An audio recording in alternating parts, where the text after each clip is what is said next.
Hello, Tarrell here, and once again, I'm talking about the 5 things I learned when making my short film, Follow You. If you have not seen it, please check it out, and if you enjoy it, be sure to share it around, and, maybe see if some other people will also enjoy it.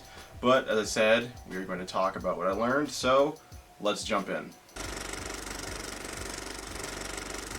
So if you don't know what KISS means, it's basically the simple life motto, keep it simple. And that's basically what I decided to do with this movie. You know, usually with each one I'm like, oh, I gotta, do bigger, gotta challenge myself even more. But with this one I just really was like, I don't have to go all out each time. I'm fine with just laying back. I intentionally made it so this movie was purely music because, I just wanted to completely focus on visual storytelling and not have to deal with the hassle of sound and whatnot, because we would be shooting in really cold conditions and I didn't want to have to be outside longer than really necessary. So, don't go all out. Sometimes you really just KIS, keep it simple.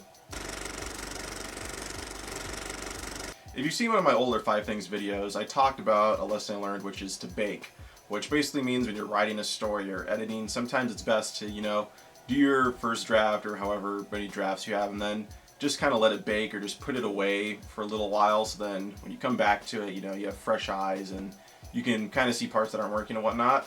What I learned with this one, and I guess with some past videos, is that sometimes you don't want to bake too long.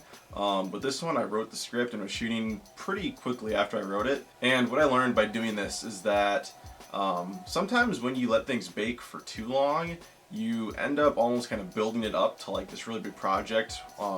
It's kind of like some weird form of procrastination, but basically it's like, you keep it filed away for so long, and then once shooting finally is about to start, you're like, I don't know if I can actually, meet, the hype that I've, put inside myself to actually make it. So I think it's good to, not let things rest for too long, and it's also good because it stops you from constantly going back and, tweaking and editing things to the point where you almost kind of ruin it. I think it's best, take a little bit of time out, come back to it, and then finish it. Don't, keep working and keep, extending when you're going to finish it, because that will just make things harder in the end.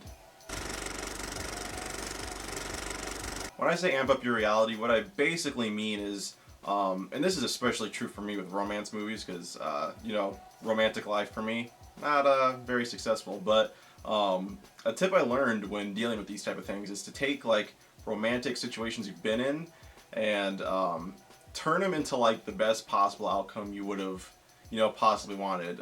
For example, the scene where you see Kaya's character and Skylar's character studying, and then they have their first kiss moment. I was kind of in a similar situation like that, but of course, being me, I actually didn't get the kiss. It was actually we just studied. But twisting your reality to make it in that type of way is pretty much what movies are. It's kind of like a heightened reality, and things in movies, especially romantic movies, they never really play out how things would honestly play out in real life. If that was the case, I don't think there would be such thing as single people.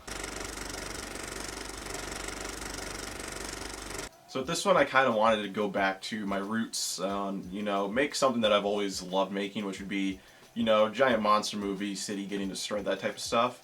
But I also wanted to challenge myself by delving into a genre I've never really done, which would be, romantic drama. I kind of touched on it a little bit in Slush and some other films, but this is like my first time ever fully diving into romance. I never even shot people kissing before this movie, so this was, a cool way of, familiar, so I was still comfortable and in my own element, while still introducing some challenges. I think it makes it easier and can lessen the blow when dealing with, something you're not really comfortable with. So when you're facing a new challenge, whether it be a genre or some type of other thing, try and mix it with something that you're actually really comfortable with, because, it'll just make it simpler for you, and it will be a good way to kind of, test out something without having to fully, go into it.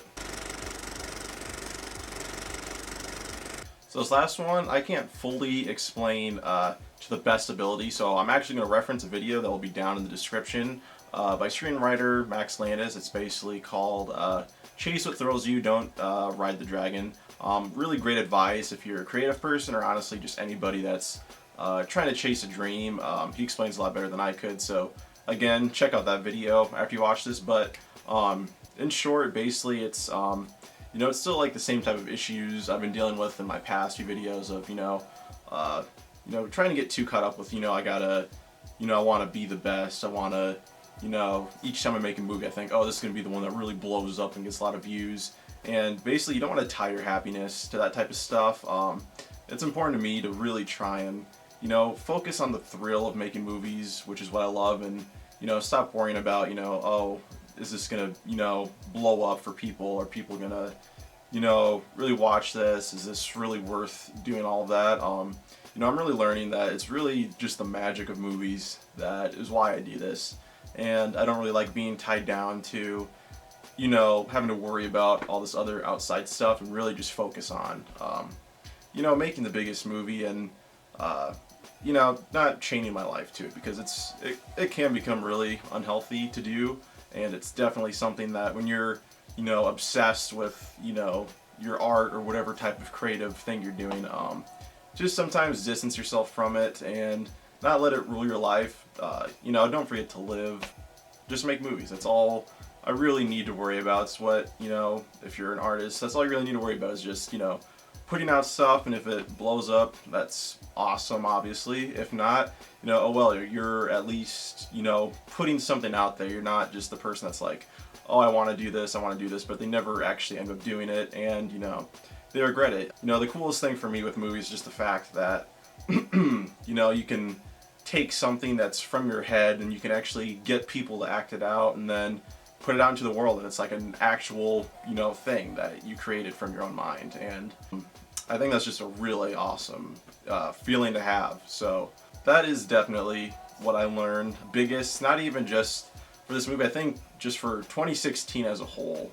That is a really big lesson that I have learned. So that is the 5 things I have learned while making Follow You. Don't forget, again, if you have not seen it, please check it out and share it. Hope you like this video. Like, comment, and subscribe. And look out for what we have coming in 2017.